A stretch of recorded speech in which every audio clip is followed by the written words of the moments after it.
शिवाजी महाराज की जय। छत्रपति शिवाजी महाराज की जय। जय भवानी जय शिवाजी। जय भवानी जय शिवाजी।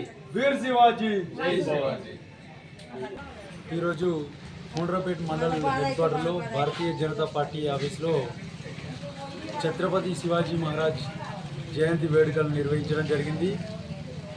అలాగే దేశవ్యాప్తంగా ఉన్నటువంటి హిందూ బంధువులందరూ ఛత్రపతి శివాజీని కొలుచుకుంటున్నారు. ఈరోజు జరుగుతున్నటువంటి అక్రమాలకు, ఈ తెలంగాణ రాష్ట్ర ప్రభుత్వం చేస్తున్న దుశ్చర్యలకు మన ఛత్రపతి మహారాజ్ లాంటి మళ్ళీ యోధుడు పుట్టుకు రావాలని ఆకాంక్షిస్తూ ఉన్నాం. ఎందుకంటే హిందువులపై, హిందూ దేవాలయాలపై అలనాడు జరిగిన దాడులకు ఛత్రపతి మహారాజ్ చేసిన ఎన్నో విరోచిత యుద్ధాల వల్ల హిందూ సమాజం అనేది బాగుపడింది.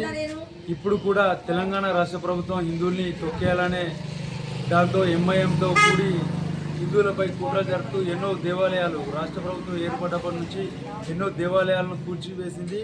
హిందువులందరూ మేల్కొని రాష్ట్ర ప్రభుత్వానికి బుద్ధి చెప్పాలి. మరొకసారి ఛత్రపతి మహారాజ్ జయంతి వేడుక సందర్భంగా అందరికీ శుభాకాంక్షలు తెలియజేస్తాం.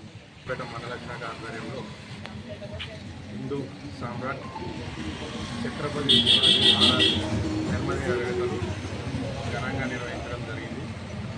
ఈ కార్యక్రమంలో పాల్గొన్న ప్రతి ఒక్కరికి మనస్ఫూర్తిగా ధన్యవాదాలు. ఛత్రపతి శివాజీ మహారాజు జయంతి కోనరాపేట మండల కేంద్రంలో జరగడం జరిగింది. ఈరోజు కోనరాపేట మండలం భారతీయ జనతా పార్టీ మండల శాఖ ఆధ్వర్యంలో మన హిందూ సామ్రాట్ హిందూలందరికీ బంధువైనటువంటి ఛత్రపతి శివాజీ మహారాజు గారి జయంతి ఉత్సవాలు ఘనంగా నిర్వహించడం జరిగింది. ఆనాడు ఛత్రపతి శివాజీ మహారాజ్ ఎన్నో పోరాటాల ఫలితంతో హిందువులందరినీ ఐకమత్యం చేసి హిందూ దేవదేవతలపైన ఎలాంటి దాడులు జరిగినా, హిందువులపైన ఎలాంటి దాడులు జరిగినా దాన్ని తిరస్కరించి ఎన్నో యుద్ధాలు చేసి హిందూ బంధువులందరికీ ఒక హిందూ సామ్రాట్గా, హిందూ దైవంగా భావించేటువంటి మన శివాజీ మహారాజు గారు ఆనాడు పరిపాలనలో చాలా అద్భుతంగా పరిపాలన చేసింది. కానీ ఈనాడు తెలంగాణ ప్రభుత్వం చూసినట్టయితే ఎంఐఎం, టీఆర్ఎస్, కాంగ్రెస్ అనే పార్టీలన్నీ ఒకటై ఉన్నటువంటి హిందూ దేవి దేవతలపైన ఎన్నో దాడులు జరుగుతున్నప్పటికీ కూడా కనీసం వాటి గురించి మాట్లాడేటువంటి పరిస్థితి కూడా ఈరోజు మన తెలంగాణ ప్రభుత్వంలో లేదు.